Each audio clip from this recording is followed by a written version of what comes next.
Some women don't just live through history, they reshape it. Barbara G. Walker is one of those women.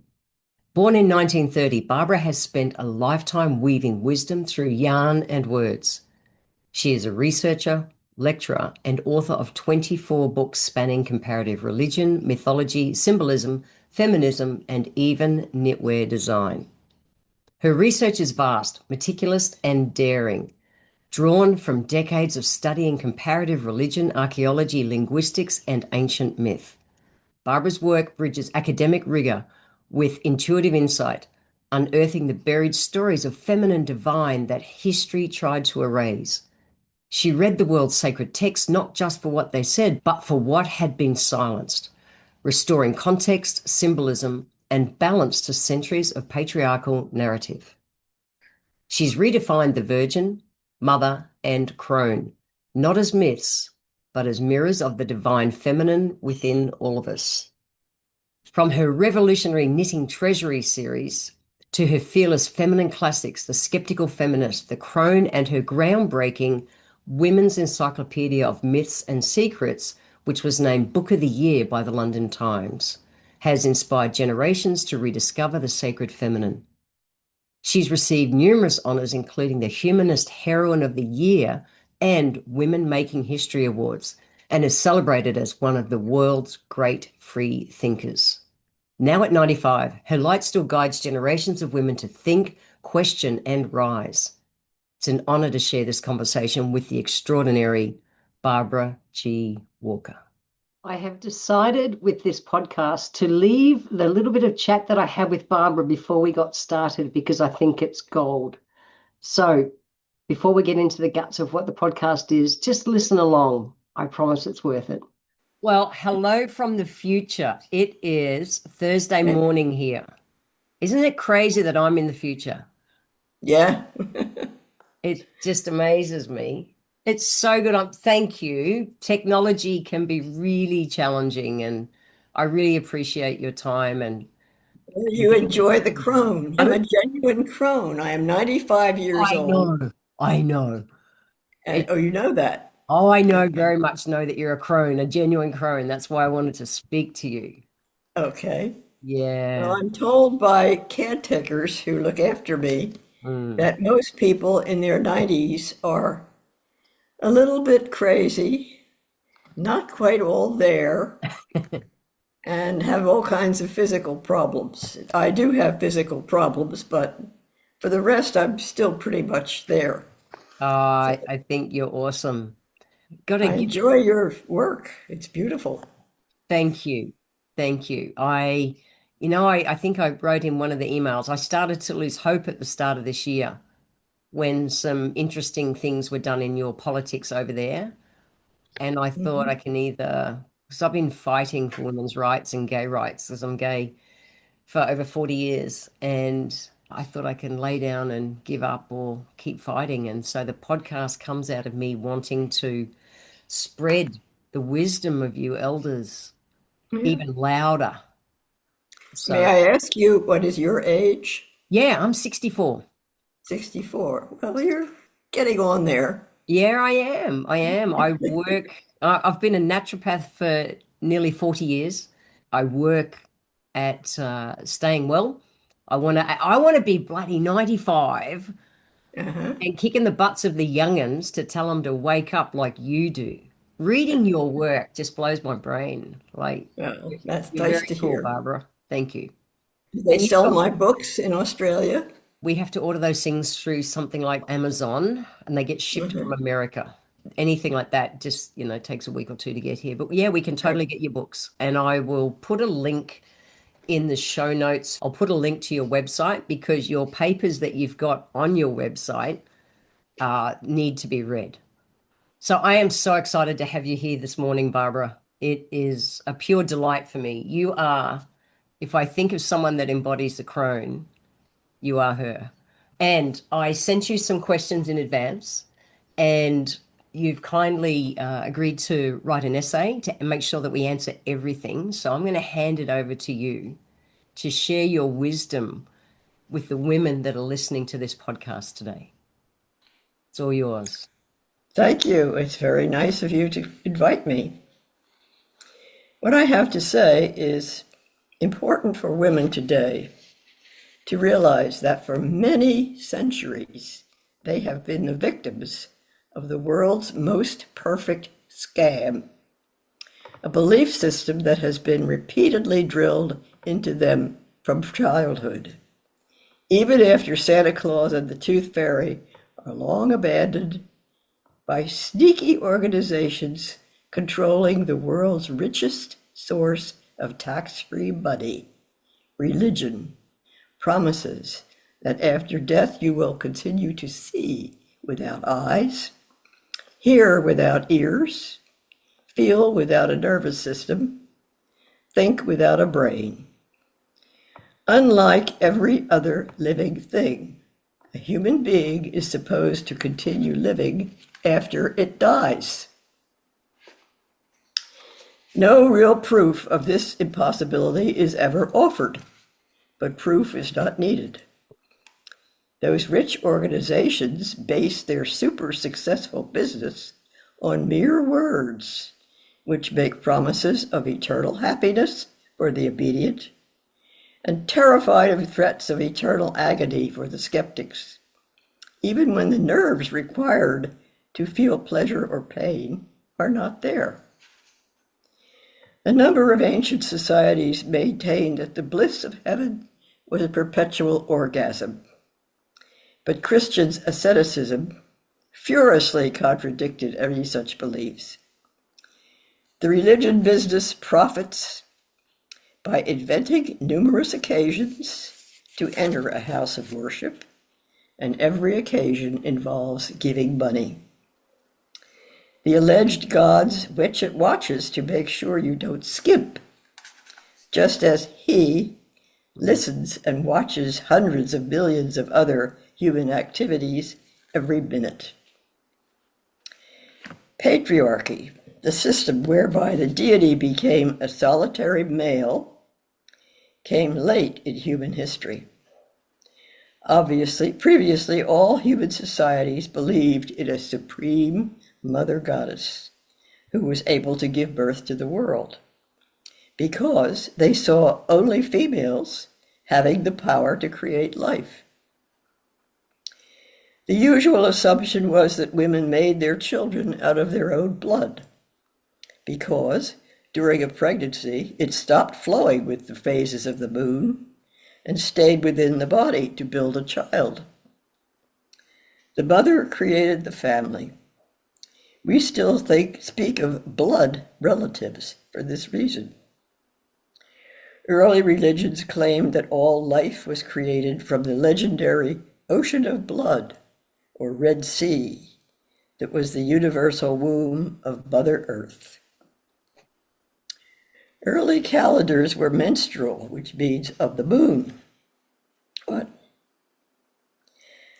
A year consisted of 13 lunar months of 28 days, each month neatly formed of 4 7-day weeks, totaling 364, with 1 day added to make 365.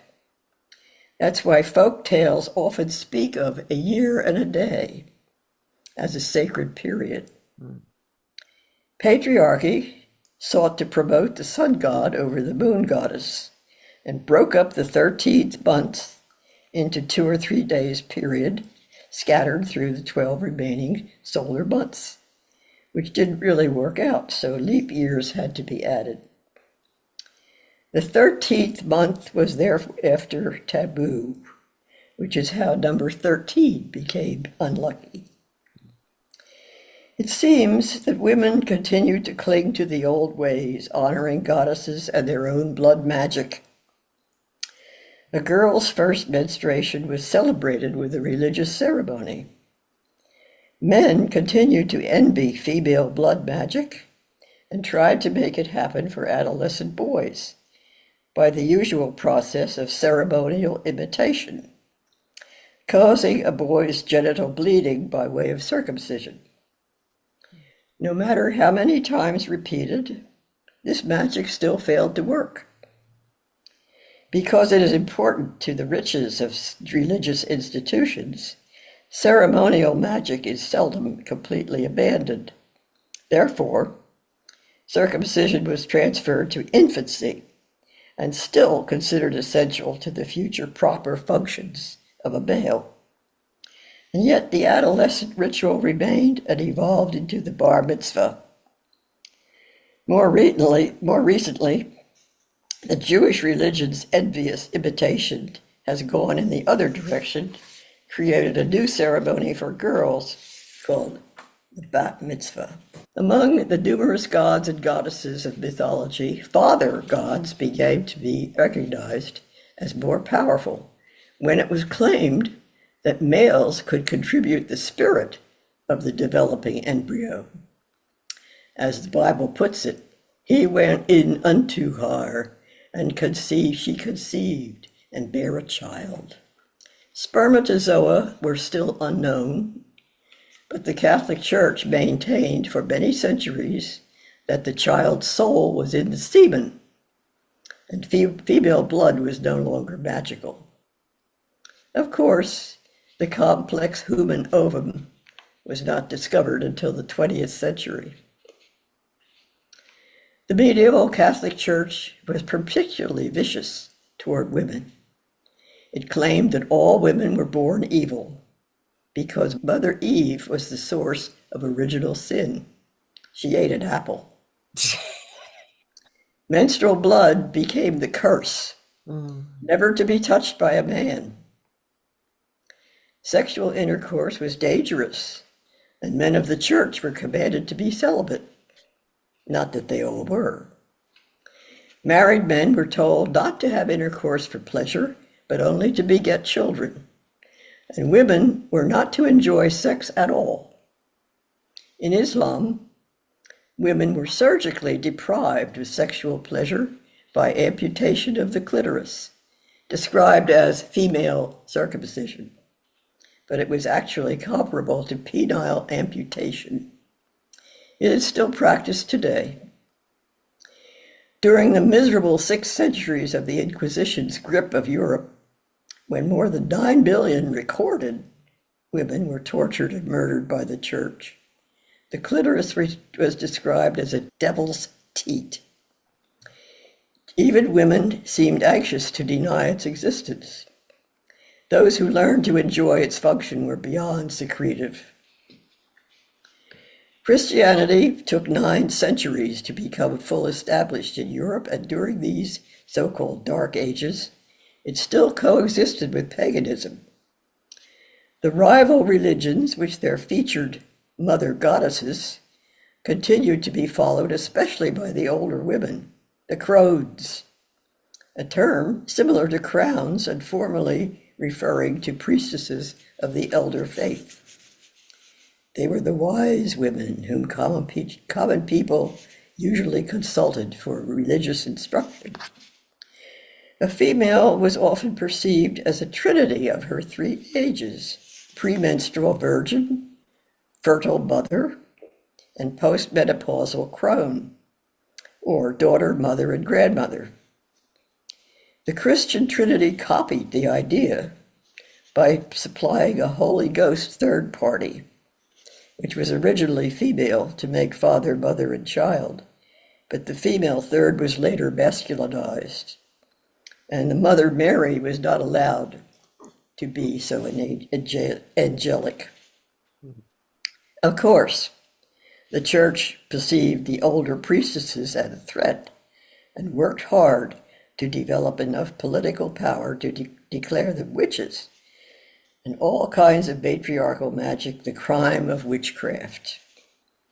Once that was achieved, all older women were placed at risk of summary arrest, torture to create a confession, and execution, often with a deliberately slow fire to increase the agony.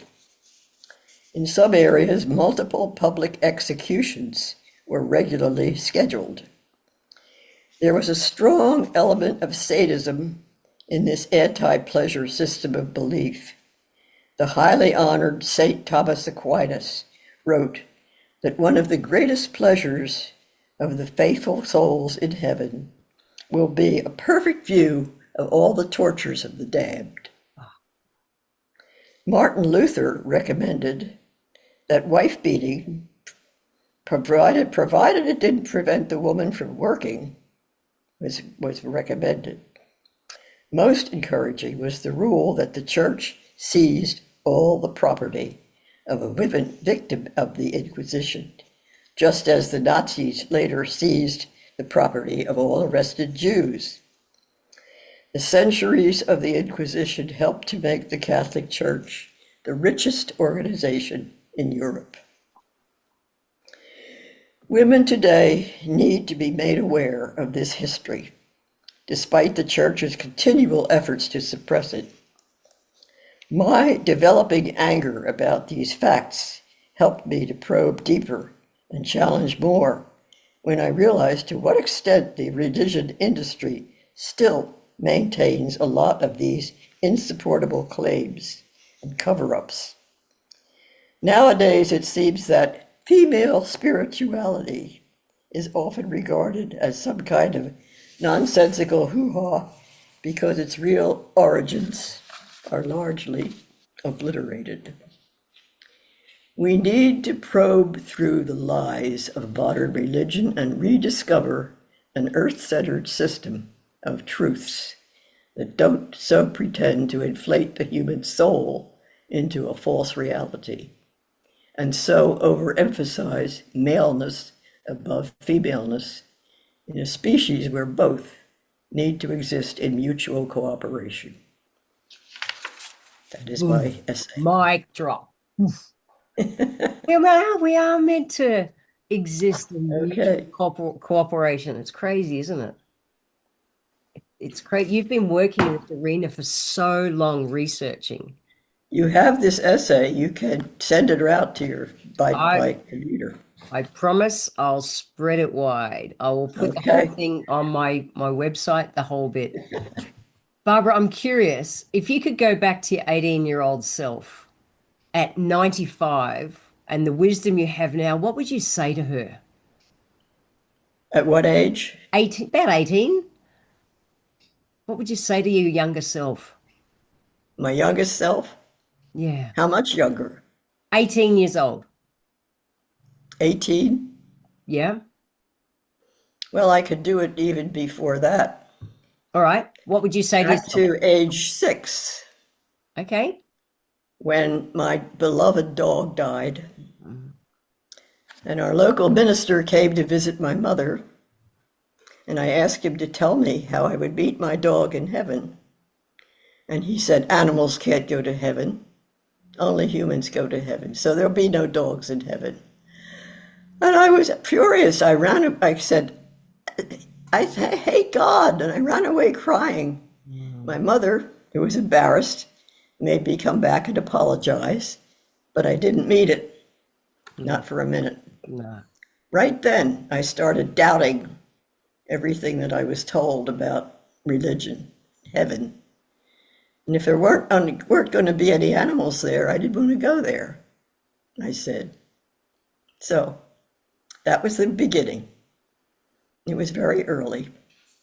Yeah, you have. And when I went to Sunday school, I was a pest. I asked all kinds of questions that the teacher couldn't answer, and she was very annoyed with me. And so, it was the way I was.